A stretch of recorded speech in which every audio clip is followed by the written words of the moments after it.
Welcome to the Sanity Project podcast, where you can awaken your mind to clarity and success even in today's life challenges.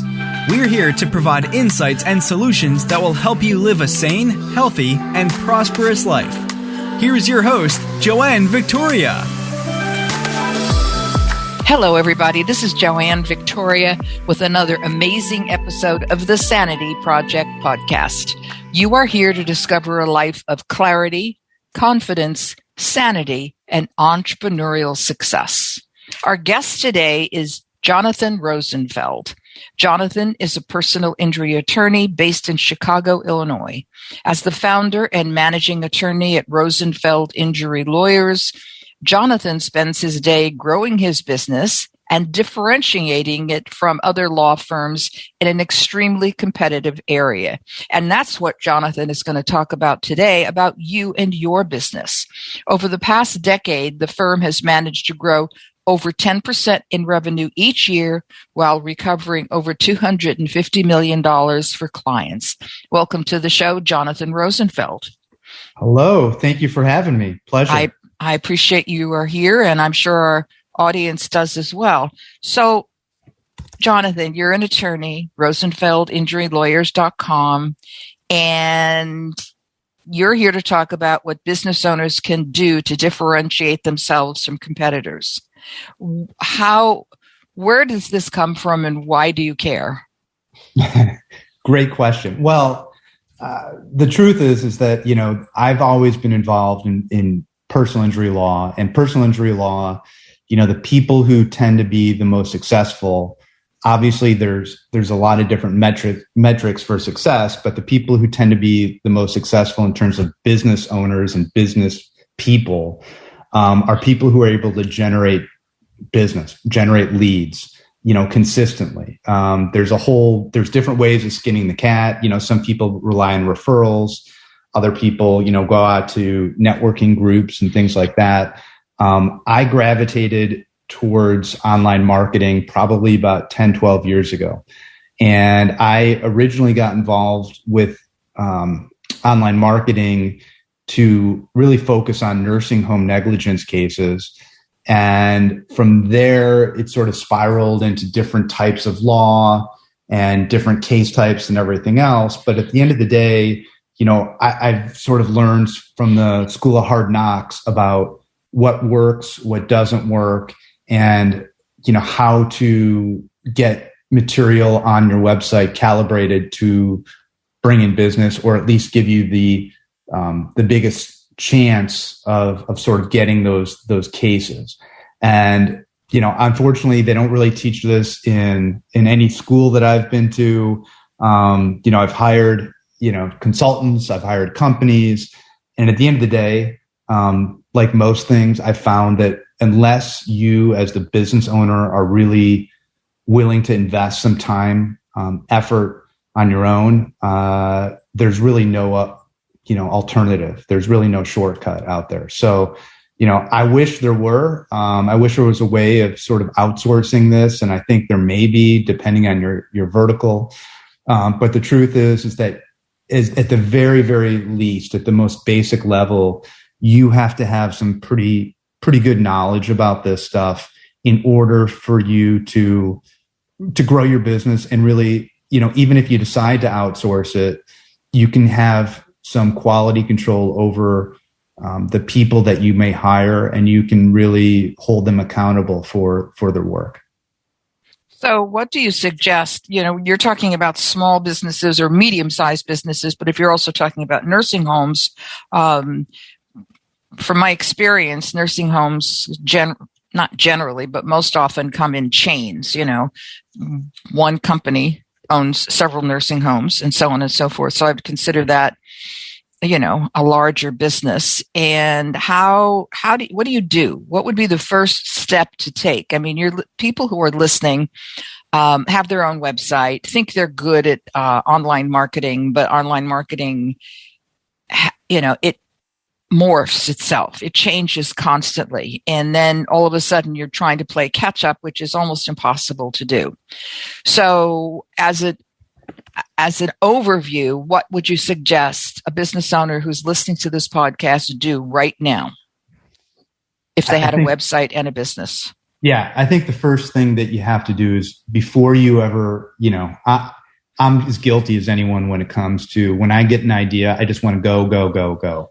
The truth is with online marketing and with websites in particular, you have to really do an assessment of where you're at, look at your traffic, you look at the trends. Is your traffic trending upward? Is it trending downward? How are you in relation to your competitors? Look at what your competitors are doing. How many pages of content do they have? How long is their content? Look at their backlink profile. How many websites are referring to them? How often are they publishing content? These are all things that you need to at least be mindful of before you start digging in and start hitting the keyboard and just start cranking out content. I think that one of the things that people really need to do is they need to, maybe they have some content on their website that may be a little outdated.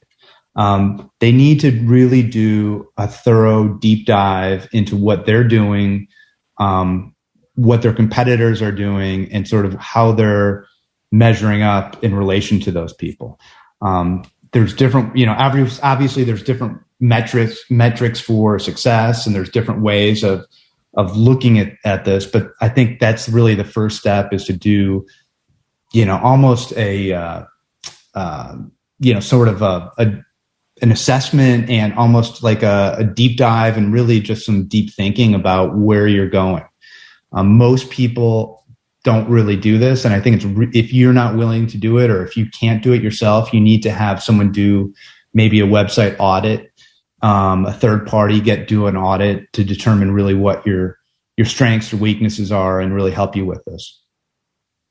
That's good advice. An assessment on anything, especially if you're in business, is important, and to see if it fits within your vision, your life vision, your business vision, because people tend to panic, some more than others, and go off point and do some things that will not, will create more work for them, like, starting from scratch again, which isn't advisable really, unless you have a couple $1 million hanging out there, or a couple of $100,000, because there's so much competition in website design and marketing, etc.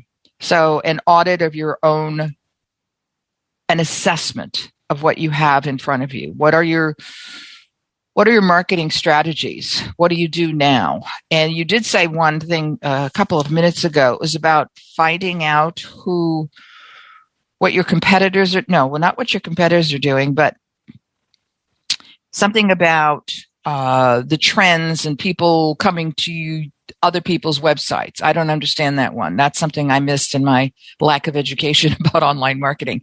So how do you find out who's visiting your competitor's website? Well, there's different software you can use. I use pretty much everything. But if you look at Ahrefs, which is Ahrefs.com, it's a subscription software, but you can punch in any website. You can see the traffic that website's getting. You can see the traffic each page on a website's getting. You can see, the value of the traffic. It's very, you can go as deep as you want, frankly, on it. And if there's a particular term that you want to rank for, you can punch that term in. You could see who's ranking for that particular term. You can see how difficult that term is to rank for. There's some, proprietary software that I'm not quite, it's not quite at my pay grade, to figure out, but, it'll basically tell you how difficult it is to rank for a particular term, what you need to do in terms of how many links you may need for that. And it's really telling, frankly. So I think that, I'm not pushing that software in particular. No, but was it ATREF? ATT? Ahref. Ahref. Yeah, Okay. Ahrefs. and it's a monthly subscription. It'll tell you, you can punch your own website in, you can punch in, terms you want to rank for, and it will give you quite a bit of information. It'll show you the search volume for it. It'll show you who's ranking for it right now, and then you can take a look at their website. You can take a look at their pages. You can see what, type of content they have, what the form of the content is. Are these pages super long? Are they, 3, 4, 5,000 word pages? Are they, right. 800 word pages? So that's one thing, to do initially. And then you take a look and see where you're at. Obviously there's some objective metrics in there that can really, I'm increasingly a big believer in data. Data doesn't lie. A lot of times as marketers or as business owners, sometimes you feel like your prospective clients better than anyone, and you may have a pretty good grasp of it, but the truth is that there still may be a disconnect between what you think people want and what you actually are providing, and that as a business owner, it can be sometimes a difficult, bitter pill to swallow, to realize that you're off base, you're off kilter. And unless you create content that's really aligned with what people want online, you're really fighting an uphill battle. Well, two things right now to my listeners. Don't jump off the podcast and go to ahref.com right now. I will put it in the comments with Jonathan Rosenfeld's website. He'll have a page on my website, so it'll be there just in case somebody wants to know about that. And number two, I forgot what number two was. Oh, you don't know everything. This is really clear. Jonathan is telling all of us, you think you know, but you don't. And that's the truth. And I mean, that's a universal truth. You know what you know. You don't know what you don't know. So you need to do some research to find out where you really stand and the truth behind it and what you can do to change after you do this assessment. Okay, so go to the next step. You've assessed yourself. You've gone to AHREF, which is the weirdest. It's so hard to say. AHREF.com. You've subscribed. I don't know how much it costs. Don't ask me. And and you're figuring out some things, and you're either going back to square one or you're just leaving the business altogether. Going back to square one is great because anytime you get yourself against a wall, start at the beginning, any beginning. But don't give up. There's still hope. Hope avails. It's there. So what else would you suggest that they do for their online marketing, Jonathan? Well, after you've sort of done some deep dives and taken some deep breaths and sort of, realized, maybe things aren't really where you want them to be. I think it's important then to start, maybe get on a content creation calendar. And when I say a content creation calendar, I think it's really tempting as a business owner to look and say, oh my gosh, I got all these problems.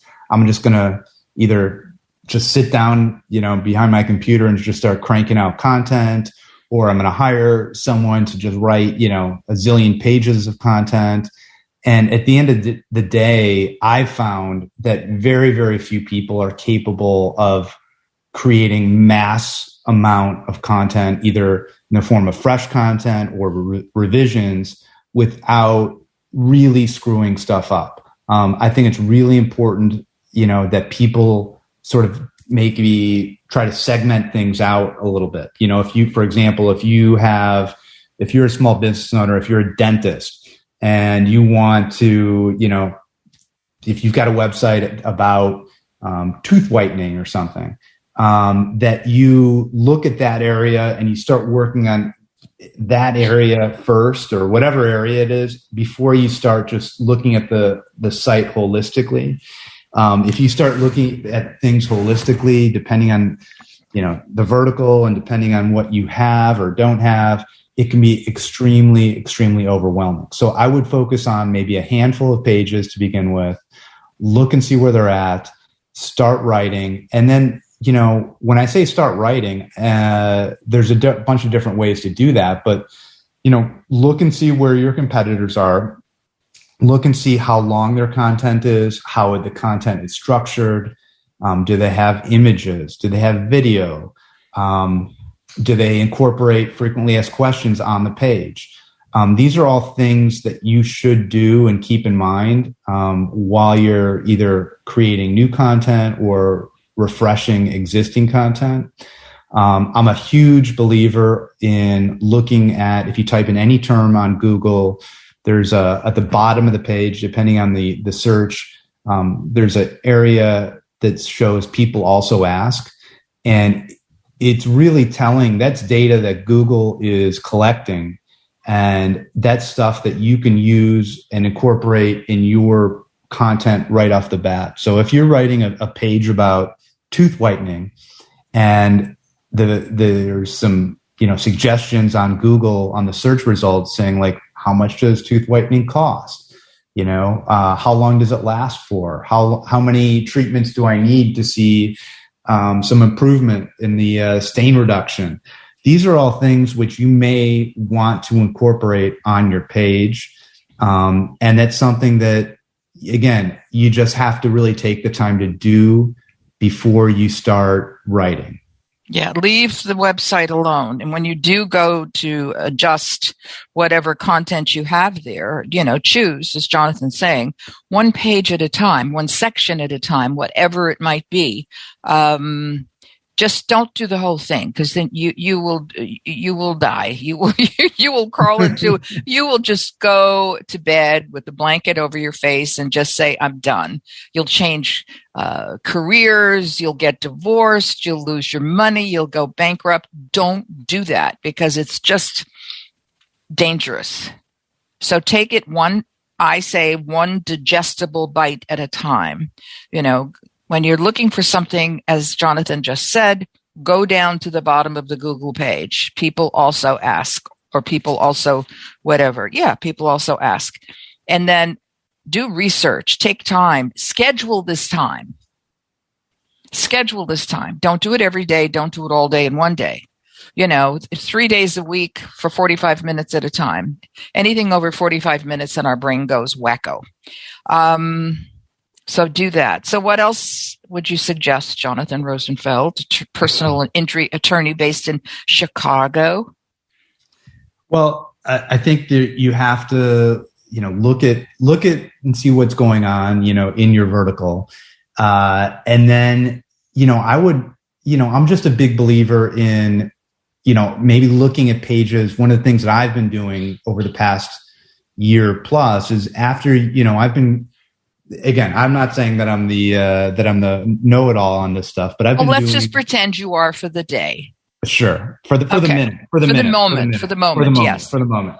But if you've been creating content for years, perhaps you have an old website that's 10, 15 plus years old, I will guarantee you that you have outdated content on there. And one of the things that I've spent a lot of time on over the past, 12, 18 months is looking at that old content. Does it get traffic? I think one of the first things that you need to do is, if a page isn't getting traffic, you need to look at it and you got to make a decision. Do I want this page on here on my website anymore? Is this relevant to my business? Is there opportunity here to get business?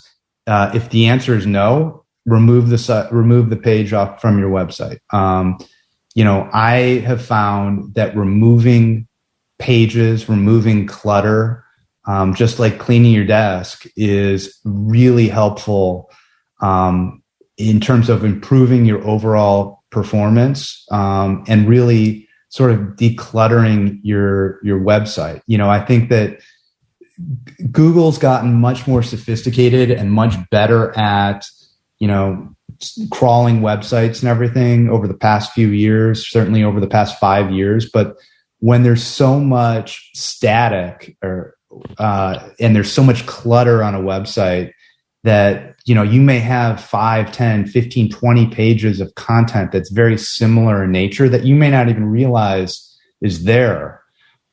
It's very, very difficult for the search engines, let alone the potential customers or users, to find the content that you want. So I've spent a lot of time, frankly, just trashing material that may be old or may not, be written as well as I'd like, or whatever it is. So I'm doing a lot of stuff like that, a lot of housekeeping. And it's a bitter pill to swallow. Sometimes people have a really hard time saying, oh my gosh, I wrote this. I spent all this time writing this. I hired someone to write this. I've paid all this money. But at the end of the day, if it's not getting traffic and if it's not generating business, you need to either remove it or you need to revise it. And increasingly, I'm just a big fan of just removing stuff. Yeah, delete. There's nothing wrong with that. It's like losing weight or getting healthy. It's just, you'll feel as though you've just lost this burden. And obviously, there's, from my point of view, actually, it's some things are not that outdated. They're just no longer necessary on your website, and you can reframe it into an article or a white paper or something that you can give away to your clients. Content is still king or queen, and just as long as it's relevant and good. What else can you tell our listeners? I want to remind our listeners, again, as I do on every podcast, is once you listen to this podcast and share it with your friends, with your loved ones, with your enemies, whoever, I want you to sit down with a pad and paper and take notes, re-listen to the podcast. Once you make a note about something, you own those words, because Jonathan is telling you so much, giving you so much vital information that you can't remember everything. So you want to take notes. And one of the things I've done recently, and I can hardly wait for it to come in from Amazon, I've ordered a pen, an ink pen. So I'm going to start writing in that instead of using my existing Bic Grip Roller Fine Point pen, because number one, it's a little more sophisticated and I choose that in my life right now. And number two, it's easier to write with an ink pen than it is to write with anything else. So take notes, because you won't know what you missed. And this way you can go back to the podcast again and again, but sit down the first time. The road to your brain is through your handwriting. Okay. Sorry, Jonathan, but I have to tell people to do that, because then they'll go, oh, I forgot he said that, a year later. Well, I mean, and the thing that you have to remember is that everything's a process. What the beautiful thing about websites is that, as much as, you think that everything's sort of built, to last, and, certainly you hope it is, everything can really be, undone at some point if need be. So, if you do something today and it's not working, you can go back, in 6 months and see what's going on. That's sort of the next thing I wanted to just sort of throw out there is, I'm a huge believer in, I'm probably a little OCD on this, but when I prepare content for any website, that I operate, I basically, obviously I give, the content a few weeks to, if it's a new page, I sort of give it a few weeks. I think depending on, your site and different factors, it can take anywhere from a couple days to several weeks for search engines to crawl the content and sort of start getting it indexed.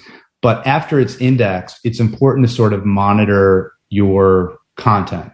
And you got to see, is it improving? Is it just sort of staying put? Is it sliding? And you have to, make adjustments based on how that page is performing. Like I said, I'm OCD. I'm neurotic about the stuff. I tend to look at the stuff probably every few days, in terms of rankings and things like that. Do you have to do that? No. But I do think that it's important to monitor these pages. And certainly there's no straight road to the top for a lot of these searches. A lot of times, it's like watching a stock or something. If you watch that stock every single day for 10 years, you'll make yourself crazy. But it's important to watch the trend of the page, or, if you have a group of pages. And if it's trending downward, you need to look and see what, you're doing or you're not doing, and make some adjustments sooner than later. Because it's very difficult to take a page that may have been on the first page. Maybe it was in the top 5 of the search results, and maybe it slid to page 3, 4, or 5.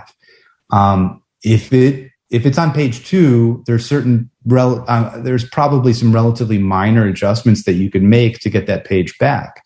By the time the page is on page 5, there's probably some pretty significant issues that are going on, which you need to address, either in terms of the content itself, the page speed, which is a huge factor Google's put weight on, or perhaps, either, intentionally or unintentionally, you're getting some problems with the backlinks going to that page. Typically, when something slides from first page to the 5th page, there's a huge problem there. And I think that it's important that you just don't bury your head on that. You don't have to make yourself completely crazy and stay up for days, but it's just something that you need to be mindful of. And I think, identifying these issues earlier on than after they become real problems is really crucial to the health of your business. Well, I want to thank Jonathan Rosenfeld, whose day job is a personal injury attorney in Chicago, Illinois, with an afternoon job of helping people upgrade their websites and content, and teaching people who are ready to learn what he does, how he helps the websites that he manages / owns, and how you can adjust your own self in your own time. Thank you, Jonathan, for being here. It's been informative, to say the least. What is another word for informative? You're the lawyer. You must know. Insightful. Helpful. There we go. The insightful. Okay. This is important information. And I want to thank you for being here today. And I want to thank my listeners for being here today, because they are all what it's all about. Everybody take care and talk soon. Bye-bye. I hope you enjoyed this episode of the Sanity Project podcast. Please go to AskJoanneVictoria.com to listen to more podcasts. Check out Joanne's coaching programs and get a free copy of her report, 5 Steps to Achieve Life-Work Harmony. That's AskJoanneVictoria.com. Take care, and thanks for being here.